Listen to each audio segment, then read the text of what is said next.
So assuming that you create all of your lessons on Google Calendar, you probably will do something like this. You'd go to a lesson that you want to teach, edit it, and then click Make it a Zoom meeting.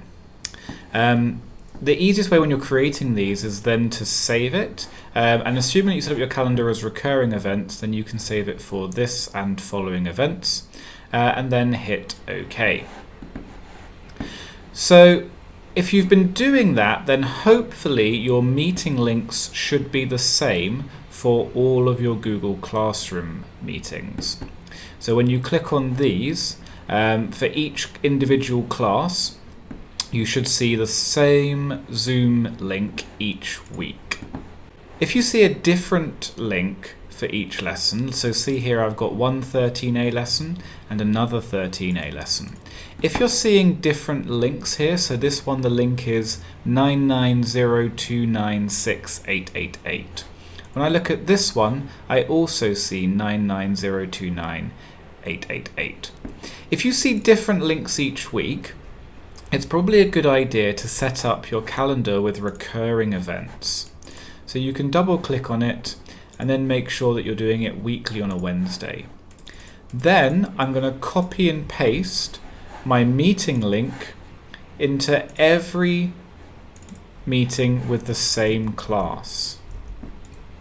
And what that's going to do, saving it for every event, is make sure that every time I click on these, I have the same meeting code coming up on my classroom, so I can see each week it's the same joining code for that class. Once you've set up your calendar to look correct, go to zoom.us and then click on to My Account. You may be asked to sign in with your GIS account.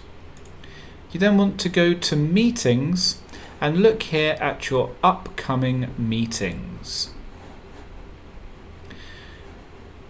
For each of your meetings, you need to click Edit and then go down to where it says Require Authentication to Join. Tick that box.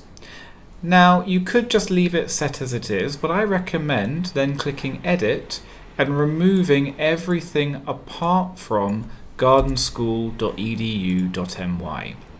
The reason for that is because some of our students are signing in with their FAM accounts, and this can cause confusion when multiple FAM accounts are being used between different children.